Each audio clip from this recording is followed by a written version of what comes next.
ഇന്ന് യുവക്കുട്ടി ഫസ്റ്റ് ആയിട്ട് സ്കൂളിൽ പോവുകയാണ്. ഇന്ന് അവന്റെ LKG ജേർണി സ്റ്റാർട്ട് ചെയ്യുകയാണ്.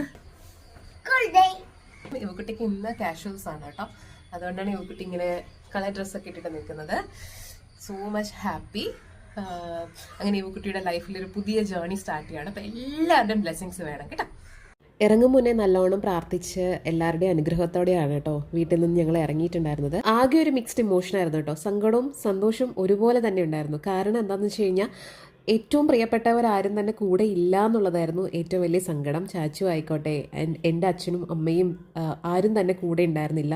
ഇവക്കുട്ടി സ്കൂളിൽ പോകുന്ന സമയത്ത് ഇവരെല്ലാവരും ഒപ്പം ഉണ്ടാവണം എന്ന് ആഗ്രഹം ഉണ്ടായിരുന്നു. അൺഫോർച്ചുനേറ്റ്ലി സാഹചര്യത്തിന്റെ സമ്മർദ്ദം മൂലം അത് നടന്നില്ല. പക്ഷെ ഞങ്ങൾ എല്ലാവരെയും വീഡിയോ കോളിലൂടെ വിളിച്ച് ബ്ലെസ്സിങ്സ് ഒക്കെ വാങ്ങിയിട്ടുണ്ടായിരുന്നു. സ്കൂളിൽ ചെന്നപ്പോഴേക്കും അവിടെ കുട്ടികൾക്കായി ഒരു വാം വെൽക്കമിങ് തന്നെ അവർ അറേഞ്ച് ചെയ്തിട്ടുണ്ടായിരുന്നു കേട്ടോ. അതൊക്കെ കണ്ട് ഇവക്കുട്ടി ഭയങ്കര ഹാപ്പി ആയിട്ട് ക്ലാസ്സിലേക്ക് കയറി പോകുമായിരുന്നു. ഞാൻ വിചാരിച്ച് ചെറുതായിട്ടെങ്കിൽ കരയുമെന്ന്. പക്ഷെ അവൻ കൂളായിട്ട് ടാറ്റ ബൈ ബൈ ഒക്കെ പറഞ്ഞിട്ട് കയറിപ്പോയി.